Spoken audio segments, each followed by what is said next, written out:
हिंदी साहित्यकाश को कई दैदीप्यमान नक्षत्रों ने आलोकित किया। इन मूर्धन्य साहित्यकारों की श्रेणी में एक ध्रुव तारा भी दमका, जिनके ज्ञान पिपासा साहित्य लिप्सा ने उन्हें साहित्य जगत का कीर्तिमान स्तंभ बना दिया। स्वर्गीय पद्मलाल पुन्नालाल बख्शी जी का पुण्य स्मरण आते ही उनकी हिंदी साहित्य की गौरवशाली उपलब्धियां सामने आती हैं। वे अपने समय की सबसे महत्वपूर्ण पत्रिका सरस्वती के संपादक रहे। उन्होंने यह संपादन आचार्य महावीर प्रसाद द्विवेदी के बाद संभाला था। उस समय पूरे देश की नज़र इस बात पर थी कि द्विवेदी जी के बाद सरस्वती की विरासत कौन संभालेगा। तब यह भूमिका मिली हमारे छत्तीसगढ़ के बख्शी जी को। बख्शी जी अपना पूरा जीवन छत्तीसगढ़ की संस्कृति को सहेजने में लगे रहे।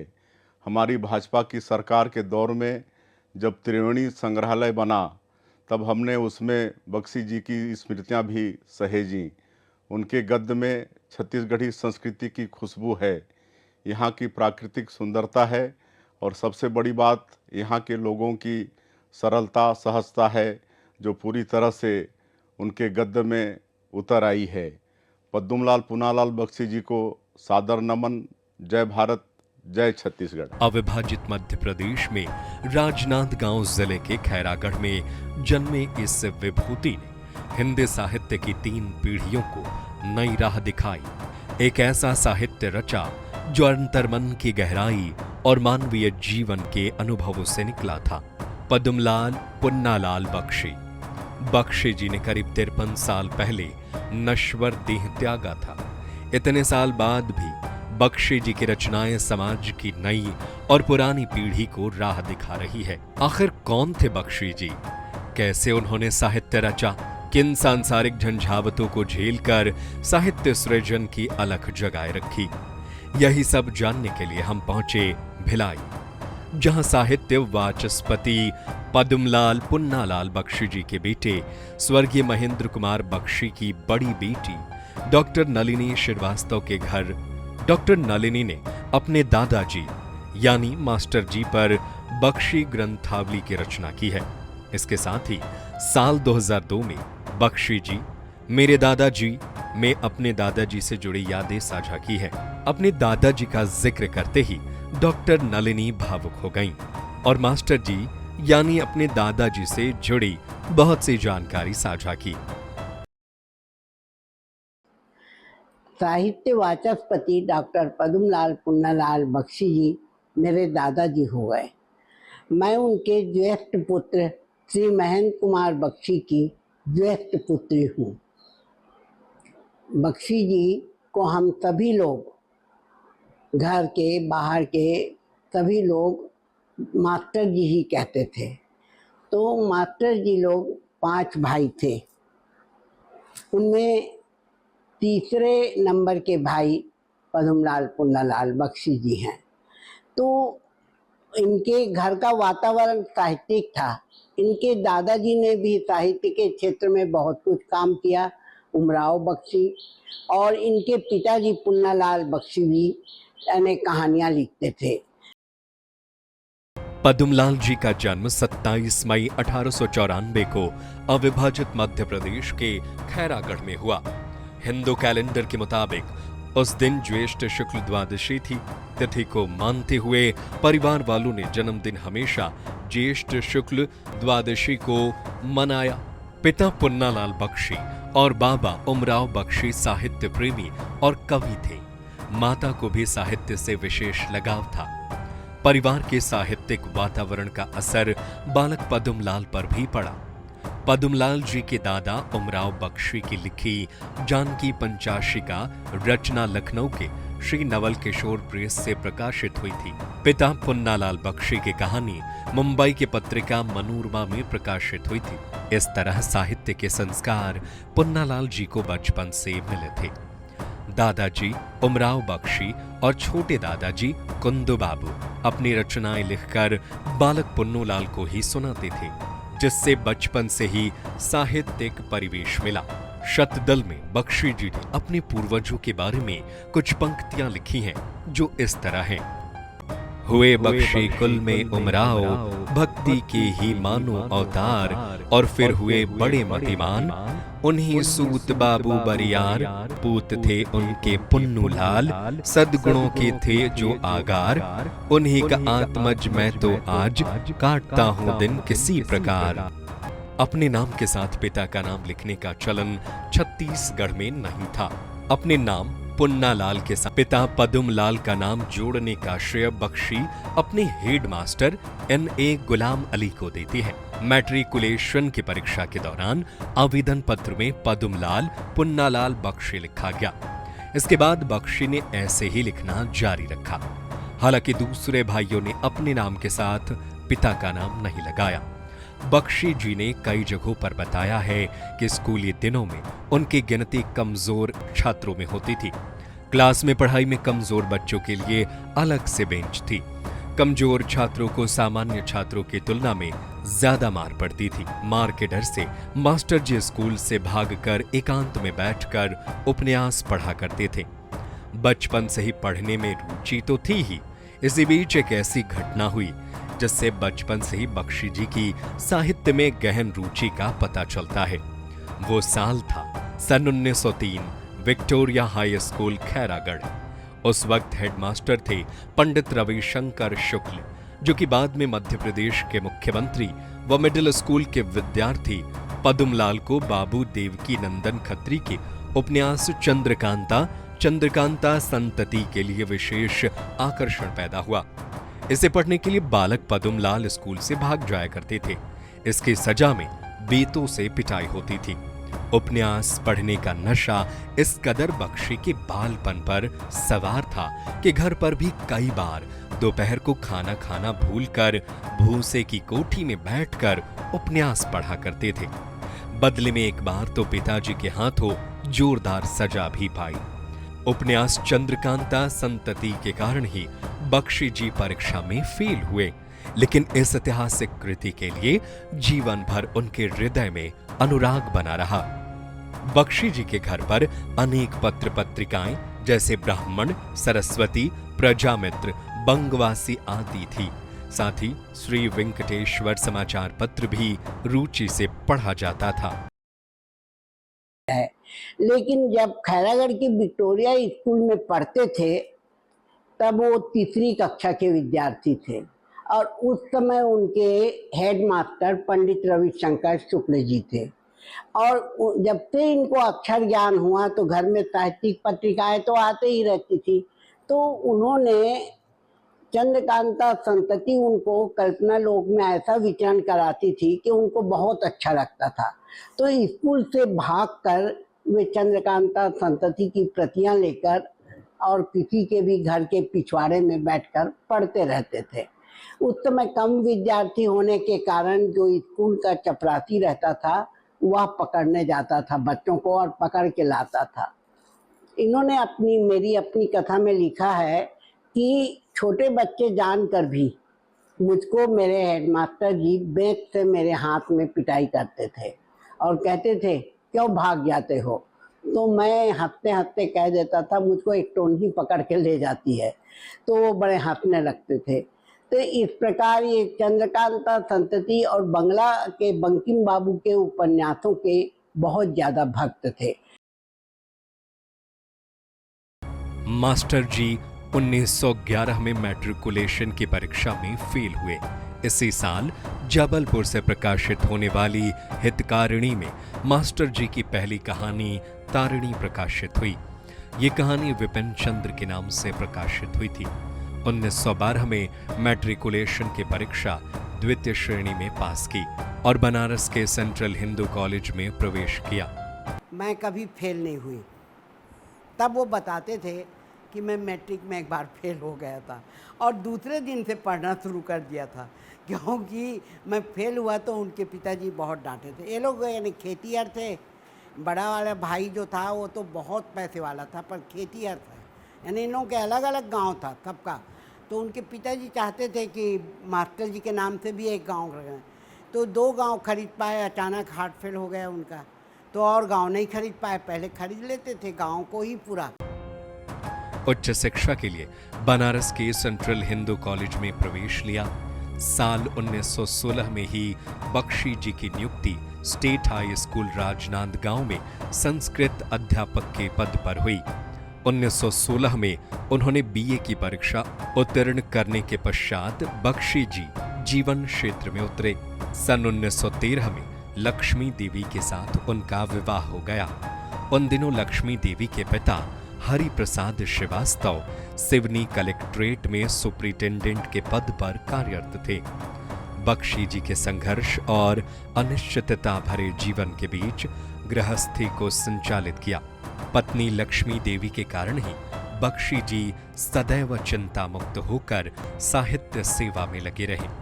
मास्टर जी की साहित्यिक गतिविधियों में लक्ष्मी देवी का भी योगदान अभूतपूर्व रहा। वे ज्यादा पढ़ी लिखी नहीं थी, लेकिन उनके रहते मास्टर जी को घर परिवार की चिंता नहीं करनी पड़ी। पारिवारिक जीवन की बात करें तो मास्टर जी की अपनी आवश्यकता तो कम थी, लेकिन कुटुंबियों और मित्रों पर खर्च करने में वे उदार थे। मास्टर जी अपने पिता के 5 बेटों में तीसरे नंबर पर थे, लेकिन खैरागढ़ के पुश्तैनी मकान को 2 भाइयों ने रख लिया और बाकी 3 भाइयों को नाम मात्र के कुछ रुपए दे दिए। इस तरह अपने पिता दादा के मकान का कोई भी हिस्सा मास्टर जी को नहीं मिला। इस सब के बावजूद उन्होंने भाइयों से कोई विरोध नहीं जताया और खैरागढ़ के ही रानूचंद्र ओसवाल के घर में किराए से रहने लगे। तो उनके और बड़े भाई लोगों ने उनके साथ चालाकी किया। एक पीपा घी और एक बोरा सुगंधित चावल भेज दिए जो उनको पसंद था, और घर भी नहीं दिए। घर को भी वो लोग अपने तो वो हटा दिए। वहीं राजनांदगांव एक खैरागढ़ में किराए के घर रानूदान ओसवाल जो उनका स्टूडेंट था वहीं रहते थे। वहीं बाबूजी लोग बड़े हुए। तो संघर्ष तो उनके जीवन में रुपए पैसे की हमेशा रही, कभी उन्होंने डिमांड नहीं किया किसी से। उन दिनों किसी भी हालत में मास्टर जी खैरागढ़ नहीं छोड़ना चाहते थे। खैरागढ़ राज परिवार की राजकुमारियों के शिक्षक नियुक्त होने पर राजा वीरेंद्र बहादुर सिंह और रानी पद्मावती देवी ने एक घर दिया। ये घर बहुत बड़ा था। मास्टर जी और उनकी धर्मपत्नी सरल हृदय के मास्टर जी राजनीति के दाव पेंच से बेखबर थे, लिहाजा खैरागढ़ में मात खानी पड़ी। खैरागढ़ के राजा रानी ने जो मकान रहने के लिए दिया था उसे उन्होंने सेठ कानमल को बेच दिया। कई समाचार पत्रों ने बख्शी जी के साथ हुए अन्याय के खिलाफ आवाज उठाई, लेकिन मास्टर जी ने एक वक्तव्य देकर पूरा मामला ही खत्म कर दिया। मास्टर जी ने वक्तव्य दिया कि रानी साहिबा पद्मावती देवी उनके लिए माता के समान है, इसीलिए वो जो कुछ भी कर रही हैं वो उनके भले के लिए है।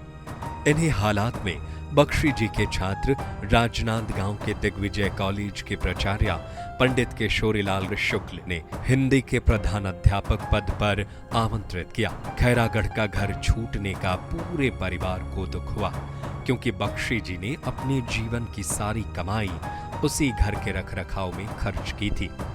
राजनांदगांव के दिग्विजय कॉलेज में ही मास्टर जी को रहने के लिए घर मिला।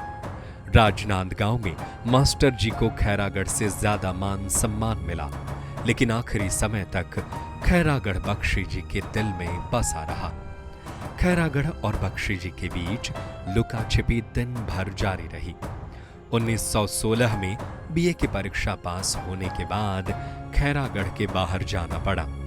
साल 1920 में हिंदी के प्रतिष्ठित पत्रिका सरस्वती के संपादन के लिए इलाहाबाद जाना पड़ा। साल 1930 में मास्टर जी राजनांदगांव आ गए। 1935 में मास्टर जी फिर खैरागढ़ आए और सोचा कि आखिरी समय में खैरागढ़ में ही रहूंगा, लेकिन खैरागढ़ में अवज्ञा के पात्र रहे।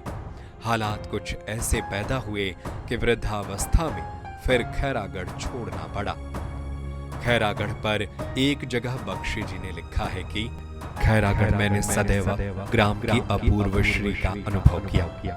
नगर के गर्म कोलाहल और आदमियों की भीड़ में जो जीवन की व्यस्तता देखी जाती है, उसका यहाँ अभाव ही रहा है। यहाँ जीवन की गति सदैव मंद रही है। ऊपर अनंत नीला आकाश, नीचे हरे भरे खेत, इनके बीच में खैरागढ़ का वह ग्राम अनायास ही मन के भीतर एक अपूर्व रहस्यमयी सौंदर्य की सृष्टि कर देता है। साहित्य जगत में मास्टर जी ने कविता के जरिए प्रवेश किया। सरस्वती के संपादन कार्य के पहले ही उनकी 4-5 कविताएं सरस्वती पत्रिका में प्रकाशित हो चुकी थीं। हितकारिणी में उनका पहला लेख छपा था और जब सरस्वती में उनकी पहली रचना छपी जो निबंध थी सोना निकालने वाली चींटियाँ, आज भी जब मैं उस निबंध को पढ़ता हूँ तो मुझे ज्ञान की अद्भुत प्राप्ति होती है। ज्ञान, शिक्षा और मनोरंजन को साहित्य में किस तरह समावेशित किया जा सकता है, ये बख्शी जी बहुत अच्छी तरह प्रारंभिक अवस्था से ही जानते और समझते थे। पहली कहानी झलमला अप्रैल 1916 में पत्रिका सरस्वती में प्रकाशित हुई थी। साल 1925 में प्रायश्चित नाम देकर जो नाट्य लिखा वो मोटरलिंग के एक नाटक का छायानुवाद था। इसके बाद नंदिनी, गूंगी गुड़िया शीर्षक से कहानियां लिखी। उन्होंने अपने घर में काम करने वाली रोताई का नाम था कारी, उसके बारे में लिखा है कि वह कारी ऐसी नारी थी, भले वह अज्ञानता के इसमें थी, पढ़ी लिखी नहीं थी, लेकिन स्नेह की सेवा और स्वामी भक्ति की दृढ़ता और विश्वास की सरलता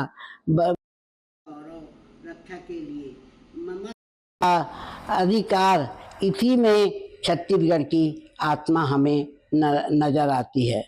और इसका रामचंद्र देशमुख ने कारी का बहुत सुंदर मंचन किया जो यहाँ भिलाई में काफ़ी चर्चित रहा। और भी बहुत सी बातें हैं छत्तीसगढ़ की आत्मा के संबंध में और कारी की कहानी के लोगों में अपने देवर को किस प्रकार वो लोग रहते हैं और अपने बेटियों को किस प्रकार रखते हैं, तो उनके रिश्तों के बारे में भी बख्शी जी ने बहुत सुंदर ढंग से छत्तीसगढ़ की आत्मा में यह दर्शाया है कि उनकी 4 अप्रैल 1916 सरस्वती में उनकी झलमला कहानी प्रकाशित हुई। तो झलमला कहानी के बारे में मैं बतलाना चाहूँगी कि बख्शी जी उस समय बच्चे थे, स्कूल में कोई बच्चे से लड़ाई झगड़ा हो गया, मारपीट, तो आकर घर में चुपचाप उदास बैठे थे। उस समय उनके घर परिवार में उनकी जो भाभी थी वो पंडित जी की बहू से सखी बनकर आई, और जब सखी बनकर आई तो हमारे घर की जो मुंगिया दाई थी वह आंचल में छिपा कर ले जा रही थी। तो इन्होंने उत्सुकतावश पूछा कि ये क्या ले जा रहे हो, छुपा कर क्या ले जा रहे हो? तो उसने हंसते हुए कहा, बाबू आप नहीं जानते ये झलमला है। मास्टर जी को जीवन भर छत्तीसगढ़ और छत्तीसगढ़िया से लगाव बना रहा। मास्टर जी कहते हैं कि छत्तीसगढ़ के लोग मूल रूप से सीधे साधे और सरल होते हैं, छल प्रपंच को समझ नहीं पाते।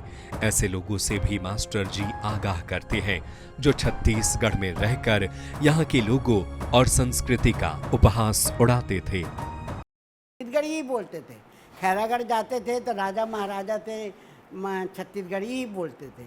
हम लोग भी घर में छत्तीसगढ़ी कई बार, रोताइन अगर हमारी काम करने वाली नहीं आई है, और कारी रोताइन का उन्होंने बहुत बढ़िया कहानी भी लिखा है कि छत्तीसगढ़ में कैसे होता था, किस प्रकार से छत्तीसगढ़ के लोग अपने कहना मानते थे, करते थे, घर परिवार को चलाते थे।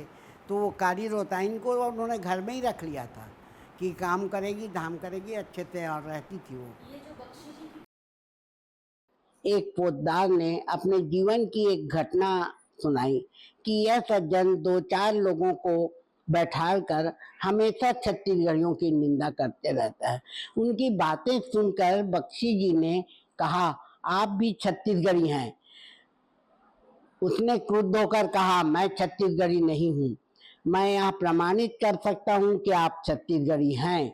यह बख्शी जी ने कहा, यह मेरी बात ही नहीं है, अगर आप मेरी बात को नहीं मानेंगे तो मैं आपको बतला रहा हूँ कि मैं 100 ब्राह्मणों को भोजन करा दूंगा।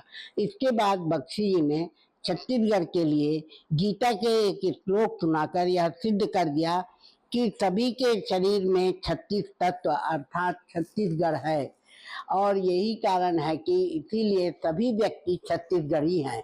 छत्तीसगढ़ के आध्यात्मिक अर्थ बतलाकर बख्शी जी ने अपने गुण गौरव की रक्षा तो कर ली, लेकिन अर्थ में, लौकिक अर्थ में छत्तीसगढ़ी अभी तक के अवज्ञा के पात्र अवश्य हैं।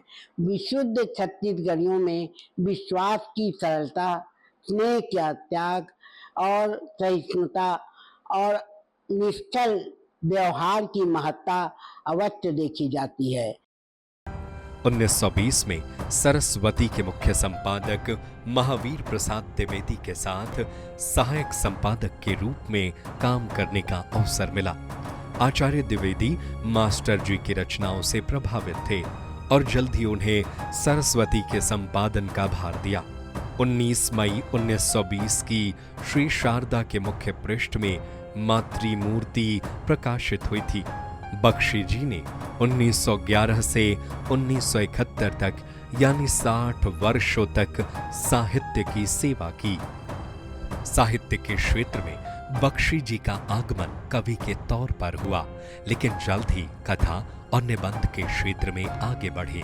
सरस्वती पत्रिका के संपादक के रूप में बख्शी जी के साहित्य का पथ भी प्रशस्त हुआ, लेकिन सरस्वती का संपादकीय कार्य बख्शी जी के लिए कांटों का ताज साबित हुआ।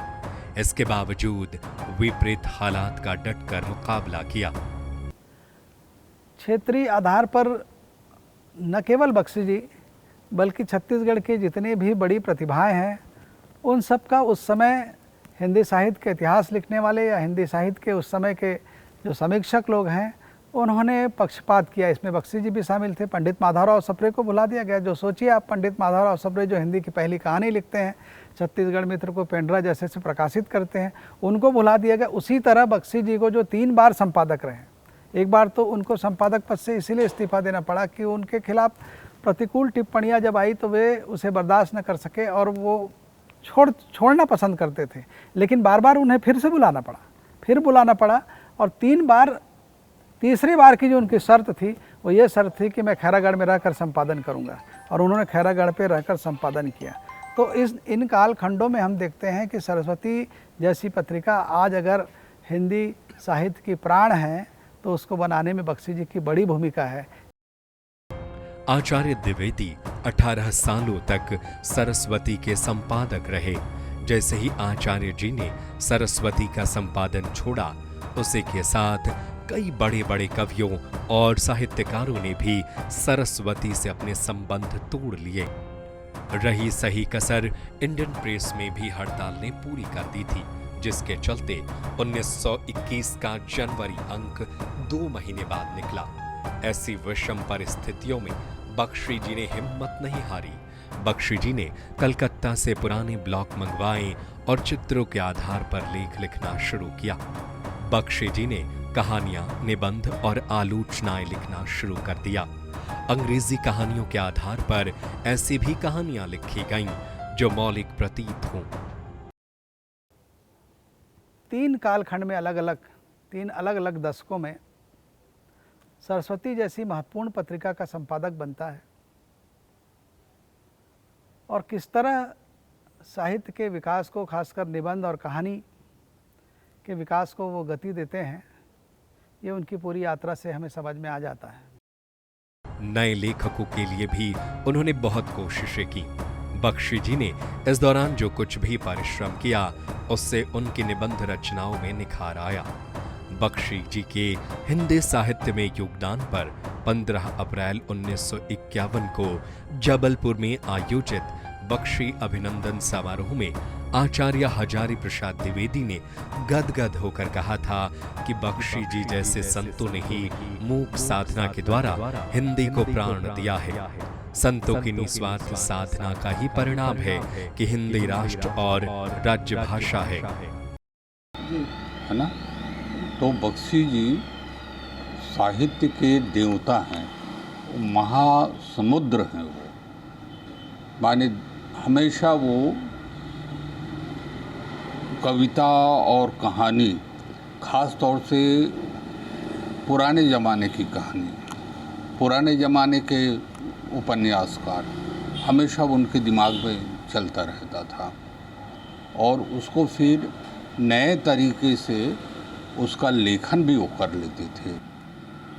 तो ये अद्भुत कला थी उनमें। हिंदी साहित्य में उनका एक अक्षुण्ण स्थान रहेगा हमेशा। उसकी वजह है उसकी भाषा। ऐसे निबंधकार थे वो दुनिया के, जिसकी तारीफ सब लोगों ने की। वो बहुत छोटे छोटे वाक्य बनाते थे, बहुत ही छोटे छोटे वाक्य, और उन वाक्यों का गठन ऐसा होता था कि अर्थपूर्ण मिल जाता था। तो लोगों ने या दुनिया के लेखकों ने ये जाना कि छोटे वाक्य बनाकर भी निबंध लिखा जा सकता है। भोला पत्रिका, भोला नाम की एक उनका बाल उपन्यास है। अश्रुदल और शतदल से मैं इतना प्रभावित हुआ था कि बख्शी जी के अश्रुदल और शतदल को पढ़ने के बाद, कविता संग्रह को पढ़ने के बाद, मैंने स्वयं एक वातायन शीर्षक दे करके एक खंड काव्य लिखना प्रारंभ किया है। साल 1925 में बख्शी जी को फिर संपादन के लिए बुलाया गया। 3 वर्षों तक संपादन करते रहे, लेकिन खैरागढ़ जन्मभूमि के प्रति अगाध प्रेम के कारण उन्हें इलाहाबाद रास नहीं आया और वे खैरागढ़ आ गए। तीसरी बार फिर बख्शी जी को बुलाया गया। तब बख्शी जी ने कहा कि वे खैरागढ़ छोड़कर नहीं जा सकते। तब खैरागढ़ में ही रहकर सरस्वती का संपादन करने की स्वीकृति मिल गई। खैरागढ़ में ही रहकर 3 साल तक उन्होंने सरस्वती का संपादन किया। मास्टर जी के साहित्य में उनके व्यक्तित्व साफ परिलक्षित होता है। बख्शी जी मन, कर्म, वचन से विशुद्ध साहित्यकार थे। मान, पद, प्रतिष्ठा से दूर निष्काम कर्मयोगी की तरह बख्शी जी ने पूरी ईमानदारी के साथ अपनी अभिव्यक्ति को साकार रूप दिया। इसलिए कि वो पेशे से ही नहीं बल्कि मन से भी शिक्षक थे। मास्टर शब्द का आज हम देखते हैं कि एक तरह से अवमूल्यन हुआ है, लेकिन बख्शी जी का व्यक्तित्व ऐसा था कि उस ज़माने में उन्होंने मास्टर शब्द को एक नई ऊंचाई दी थी, एक बहुत सादगी पसंद और विद्वान व्यक्तित्व। तो इस रूप में बख्शी जी को मास्टर जी कहा जाना बहुत उचित ही मालूम पड़ता है। शुरुआती दिनों में मास्टर जी की 2 आलोचनात्मक कृतियां प्रकाशित हुई थी। दोनों ही रचनाएं साल 1924 में प्रकाशित हुईं, जिनमें हिंदी साहित्य विमर्श और विश्व साहित्य है। इन पुस्तकों के अलावा 2 अन्य आलोचनात्मक कृतियां बाद में प्रकाशित हुई थी। निबंध लेखन के क्षेत्र में पद्मलाल पुन्नालाल बख्शी एक विशिष्ट शैलीकार के रूप में सामने आते हैं। इन्होंने जीवन, समाज, धर्म, संस्कृति और साहित्य आदि विभिन्न विषयों पर उच्च कोटि के ललित निबंधन लिखे हैं। इनका पहला निबंधन सोना निकालने वाली चींटियां सरस्वती में प्रकाशित हुआ। 1929 से 1934 तक प्रकाशित हुई रचनाओं में पंचपात्र, विश्व साहित्य और प्रदीप शामिल हैं। बख्शी जी की उल्लेखनीय सेवा को देखते हुए हिंदी साहित्य सम्मेलन की तरफ से 1949 में साहित्य वाचस्पति की उपाधि से सम्मानित किया गया। इसके ठीक 1 साल बाद मध्य प्रदेश हिंदी साहित्य सम्मेलन के सभापति निर्वाचित हुए। महाकौशल के रविवार्य अंक का संपादन कार्य भी मास्टर जी ने 1952 से साल 1956 तक किया। मास्टर जी की महत्वपूर्ण रचनाओं में कुछ हिंदी कथा साहित्य, हिंदी साहित्य विमर्श, बिखरे पन्ने, तुम्हारे लिए कथानक, यात्री 1949 से 1957 के बीच प्रकाशित हुई। 1968 में कुछ निबंध संग्रह प्रकाशित हुए थे। हम, मेरी, अपनी कथा, मेरा देश, मेरे प्रिय निबंध, वे दिन, समस्या और समाधान, नवरात्र, जिन्हें नहीं भूलूंगा, हिंदी साहित्य एक ऐतिहासिक समीक्षा, अंतिम अध्याय शामिल थे। बख्शी जी कुछ सालों तक इलाहाबाद में छाया पत्रिका के संपादक भी रहे। बख्शी जी ने अनेक पुस्तकों का संपादन भी किया। बाल कथा माला भाग 1, 2, 3 और 4, सरस वाचन माला, नव कथा माला, नवयुवक पाठमाला, नवभारत गद्य पद्य संग्रह, साहित्य शिक्षा, पद्मांजलि, नवमणिमाला, मातृमूर्ति, हिंदी गद्यमाला, साहित्य चर्चा का संपादन किया है। 1952 से 1955 तक रायपुर से निकलने वाले महाकौशल के साहित्यिक अंश का भी संपादन किया। इसी बीच आपने छाया, प्रजाबंधु व प्रदीप का भी संपादन कार्य किया। छत्तीसगढ़ से निकलने वाली अनेक पत्रिकाओं जैसे विजयंत, उद्गार, उदयाचल आदि को सहयोग दिया। मन का मनुष्य उनका जो निबंध है, उस निबंध में उन्होंने इतनी सच्चाई के साथ अपने विचारों को व्यक्त किया है कि वो लिखते हैं, यानी मास्टर जी लिखते हैं कि निबंध में कि पहले तो मैं देवकी नंदन खत्री का अनुचर था, फिर मैं रविन्द्रनाथ के उपन्यासों और बंकिम बाबू के उपन्यासों का भक्त हुआ।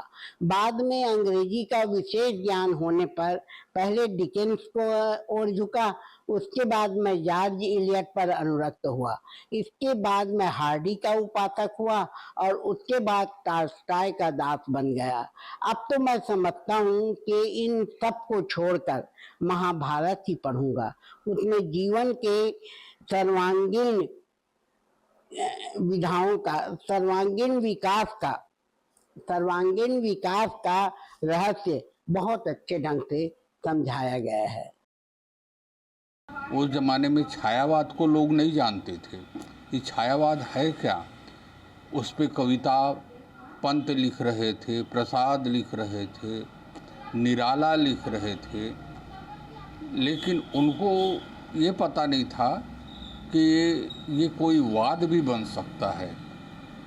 अपने एक निबंध छायावाद क्या है, इस निबंध में बख्शी जी ने छायावाद की पूरी परिभाषा रच दी थी। लंबा निबंध है उनका। यहाँ छत्तीसगढ़ में मुकुटधर पांडे लिख रहे थे। तो ये जो कवि थे, पहली बार उन लोगों ने देखा कि ये जो हम लिख रहे हैं उसको छायावाद कहा जाता है। बख्शी जी हिंदी, अंग्रेजी, बांग्ला, संस्कृति और मराठी भाषा में दक्ष थे।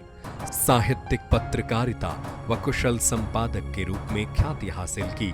श्रेष्ठ निबंधकार, स्वस्थ समालोचक, आलोचक व समीक्षा एवं विशिष्ट कथा शिल्पी के प्रणेता, कथाकार, बालोपयोगी, मर्मस्पर्शी नाटक भोला की भी रचना की।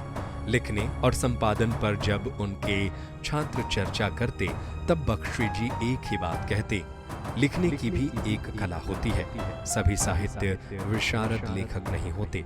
साहित्य के क्षेत्र में कितने ही ऐसे लोगों ने अक्षय कीर्ति प्राप्त कर ली है जिन्होंने साहित्य की कोई उच्च शिक्षा प्राप्त नहीं की थी।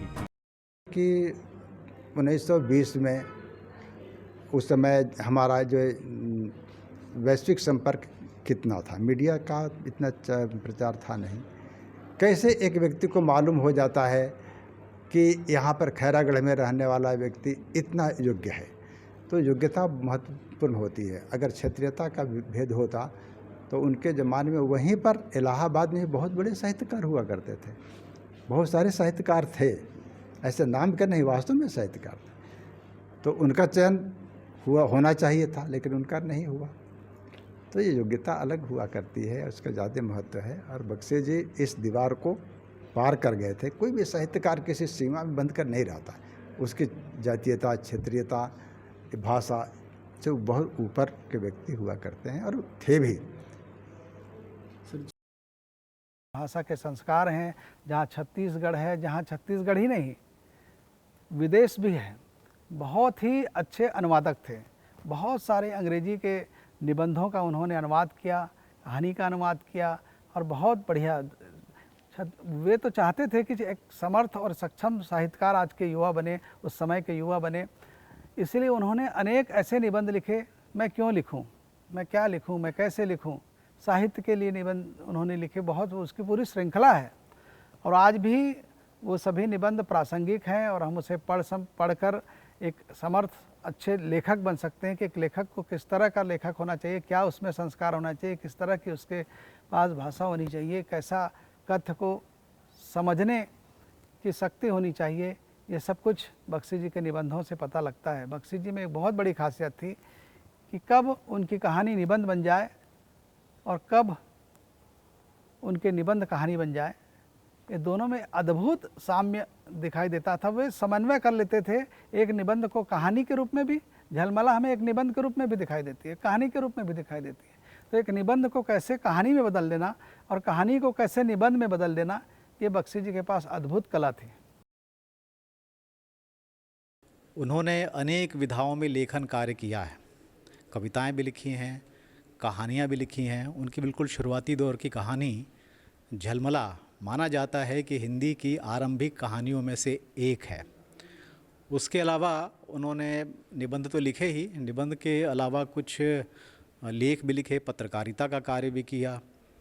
और सबसे महत्वपूर्ण बात यह है कि बख्शी जी विश्व साहित्य के गहरे अध्येता थे। संसार भर के उपन्यासों और कहानियों पर उन्होंने काफ़ी कुछ लिखा है। तो बख्शी जी का जो व्यक्तित्व है वो एक बहुआयामी व्यक्तित्व था। दूसरी बात यह है कि बख्शी जी स्वभाव से बेहद सरल व्यक्ति थे, बेहद सादगी पसंद व्यक्ति थे और उनके व्यक्तित्व की ये विशेषता उनके सृजन में, उनकी कृतियों में भी देखने में आती है। अध्यापक प्राध्यापक की गरिमा से गौरवान्वित होते हुए भी आपने अगले जन्म में मास्टर बनूं ये लालसा व्यक्त की थी। बख्शी की पोती डॉक्टर नलिनी श्रीवास्तव ने बताया कि वे अपने दादाजी को मास्टर जी ही कहती थीं। बख्शी जी खुद को मास्टर जी कहलाना बहुत पसंद करते थे। अपनी साहित्य यात्रा पर मास्टर जी कुछ यूं कहते हैं, क्षेत्र में साहित्य के अब प्रतिष्ठा क्या पा सकूंगा, यही मेरे लिए गौरव है, अनंत तक लिखता रहूंगा।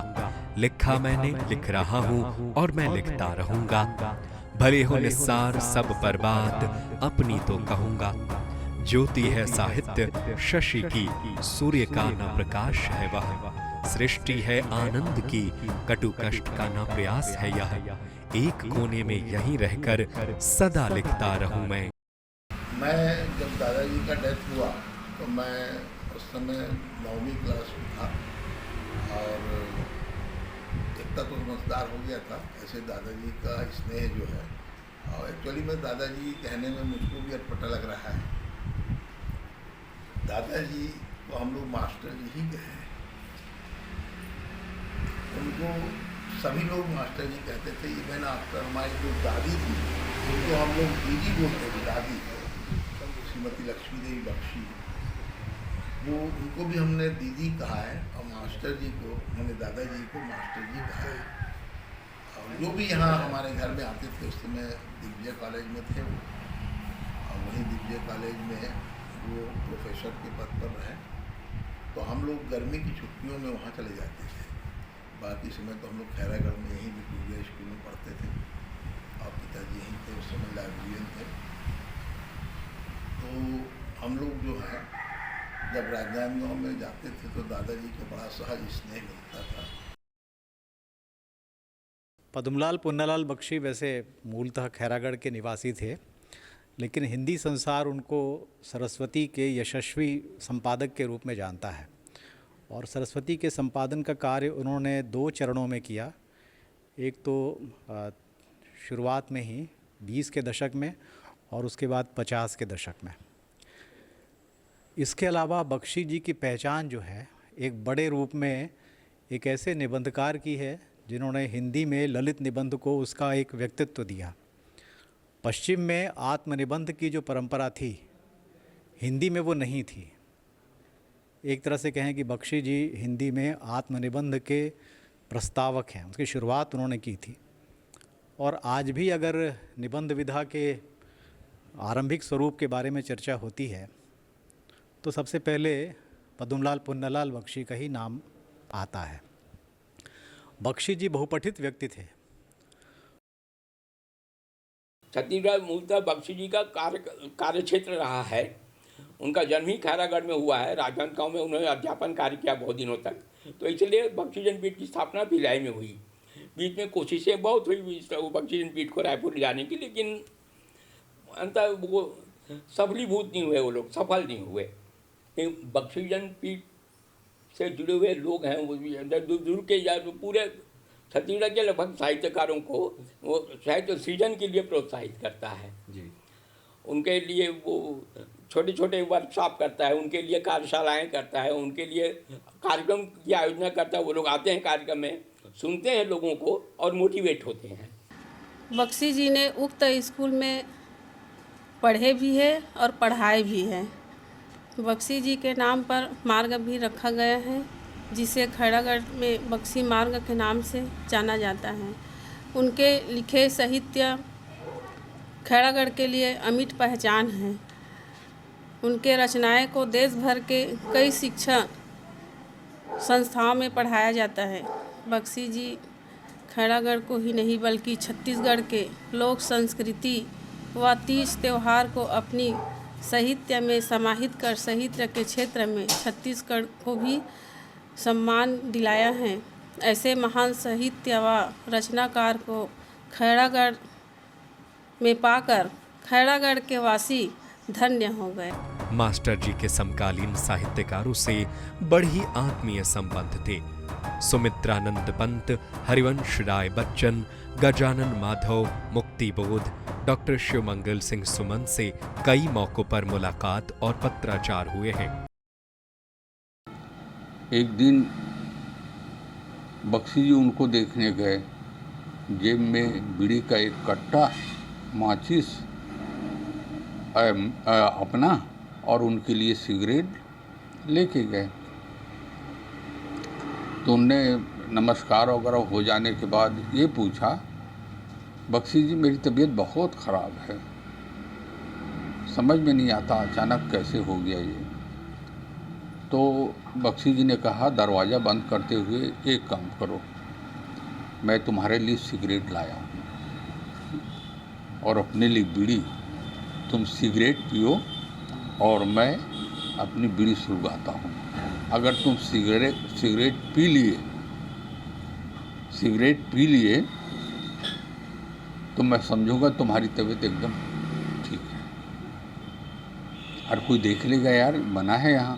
तो उन्होंने कहा कोई नहीं देखेगा, मैंने दरवाज़ा बंद कर दिया, खिड़की बंद कर दी। और इस तरह से दोनों मित्र वहाँ बैठ के बीड़ी पीते रहे और सिगरेट पीते रहे। ये घटना बड़ी, माने कुछ दिन के बाद मुक्तिबोध ठीक हो गया।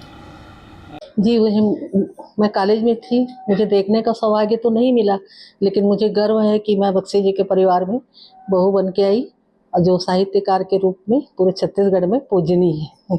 मास्टर जी पद्मलाल पुन्नालाल बख्शी के साहित्य सृजन को उनकी पौत्री डॉक्टर नलिनी श्रीवास्तव ने मेहनत कर जमा किया और बख्शी ग्रंथावली के जरिए दुनिया के सामने लाया। बख्शी जी पर चर्चा के दौरान नलिनी जी की पौत्री नन्ही अर्शिता ने सुरीली आवाज में कविता सुनाई। भारत माता की बगिया में नए नए फिर फूल खिलाए, मधुर सुगंध बहाकर इनके सारा जब फिर से महकाए। अपने घर के सारे झगड़े आपस में मिलके सुलझाए। शक्ति एकता में कितनी है ये रहस्य सबको समझाए। शक्ति एकता में कितनी है ये रहस्य सबको समझाए। सत्यनारायण के पाठ पर चलकर निज जीवन आदर्श बनाए। जीवन संघर्षों से लड़ना जन जन को फिर से सिखलाए। ज्ञानदीप की ज्योति जलाकर एक नया विश्वास जगाए। मानव में फिर मानवता भर, मानव को आदर्श बनाए, मानव को आदर्श बनाए। हिंदू मुस्लिम सिख ईसाई सब भाई भाई बन जाएं। अपने अपने भेद भुलाकर आओ मिलकर देश बनाए, आओ मिलकर देश बनाए। भारत माता की बगिया में नए नए फिर फूल खिलाए। मधुर सुगंध बहाकर इनकी सारा जग फिर से महकाए, सारा जग फिर से महकाए। मृत्यु सभी के सिर पर नाच रही है। पर हम सभी अपने इस नश्वर शरीर की क्षणिक कामनाओं में ही लीन रहते हैं। संसार में जो सबसे आदरणीय होते हैं वे भी मरते हैं, और जो सबसे अधिक तिरस्करणीय होते हैं वे भी मरते हैं। किसी एक के चले जाने के बाद हम सब यह भले ही कहते हैं कि इनके अभाव की पूर्ति नहीं होगी, पर आज तक किसी के न रहने से संसार का कोई काम नहीं रुका है। बख्शी जी के अधूरे उपन्यास दिवस का अंत का ये अंश कितना मर्मस्पर्शी है। बहुत कुछ वास्तविक जीवन पर भी लागू होता है। बख्शी जी को मृत्यु के 2 महीने पहले से ना तो ठीक से नींद आई और न ही खाना खाया। इन दिनों में वे घर के लोगों से बहुत सारी बातें करते। उनकी कोशिश होती कि सभी लोग उनके आसपास रहें। कभी साहित्यिक बातों में खो जाते तो कभी चंद्रकांता संतति के पात्रों के साथ ही बातें कर रहे होते। 10 दिसंबर 1971 को उन्हें ऑक्सीजन दिया जाने लगा था। मास्टर जी को अचेत हालत में रायपुर के DKS अस्पताल लाया गया, जहां मृत्यु नाचती मेरे सिर, मैं उसके सिर पर खेल रहा कहने वाले मास्टर जी 28 दिसंबर मंगलवार को इस मृत्यु लोक के खेल को समाप्त कर उस अज्ञात रहस्यमय लोक के अनंत पथ में विलीन हो गए। वो जब DK हॉस्पिटल ले जाने लगे तो उनको भी ऑक्सीजन लगाया गया, तो बोले हटाओ हटाओ हटाओ, लगाते हैं ना ऐसे, तो वो सब लगाने लग गए, तो बोले हटाओ हटाओ। और मुझको बोले नलनी, उस समय बोल रहे थे, खांसी आती थी, तो बोले कि उस समय मैं उन्हीं के पास थी, तो बोले कि कागज़ कलम लाओ, तो मैं लेकर आई।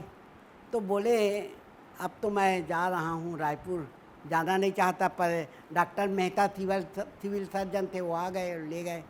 तो उन्होंने मुझको कहा, प्रभु हम तुमको कब पाते, प्रभु हम तुमको कब पाते इस जरा जीर्ण जगती में, जब हम एकाकी हो जाते। ये उन्होंने लिखवाया था। ये मैंने उनके बाद, डेथ के बाद संस्मरण, उनकी डेथ हो गई तो मुझको रेडियो से ही पता चला था, तो फिर मैं आई, तब तक वो उनका नित्य कर्म, क्या कहते हैं, अग्नि संस्कार सब हो चुका था। फिर मैं रही 13-14 दिन अपने घर में, ससुराल भी था मेरा वहीं, मायका भी था, रही। फिर उनकी अंतिम अध्याय को पढ़ते रही, तब मैं को लिखने की रुचि जागृत हुई। 28 दिसंबर 1971 में मुझको वो दिन अच्छी तरह से याद है कि जैसे ही सुबह हुई तो मास्टर जी ने कहा, दादाजी ने कहा कि शुक्रानी मुझको आज मूंगोड़ी खाने की इच्छा, गैस बरसों में सब दिया था। तो सामने की दुकान में प्रोविज़न स्टोर था, वहाँ पे ठीक है अस्पताल के सामने, उस प्रोविज़न स्टोर से जो है मूंग लाया गया, और मूंग को भिंगा करके हमारी अम्मा ने मूंगोड़ी बनाई, हींग डाल करके। दादाजी वो खाए, और 10:40 में, 10:40 में दादाजी की अचानक मतलब सांस जो है फूलना चालू, और डॉक्टर मेहता और बहुत से डॉक्टर आए और उन्होंने पंपिंग किया, मैं देख रहा था। और दादाजी की वही दिवस, दादाजी की अचानक मतलब सांस जो है फूलना चालू, और डॉक्टर मेहता और बहुत से डॉक्टर आए और उन्होंने पंपिंग किया, मैं देख रहा था। और दादाजी की वही दिवस का अंत हुआ, वही दादाजी का डेथ हो गया। मास्टर जी अब हमारे बीच नहीं है, लेकिन उनके सृजन से साहित्य आलोकित हो रहा है। उनकी जीवन यात्रा पर ये पंक्तियां कितनी सटीक हैं। सहसा कोई चला जाता है, बात न होती पूरी, सभी की जीवन कथा तो यहीं रह जाती अधूरी। मास्टर जी पद्मलाल पुन्नालाल बख्शी भौतिक रूप से हमारे बीच नहीं है, लेकिन उनका रचना संसार, उनका रचा साहित्य आने वाली पीढ़ी का मार्गदर्शन करती रहेगी।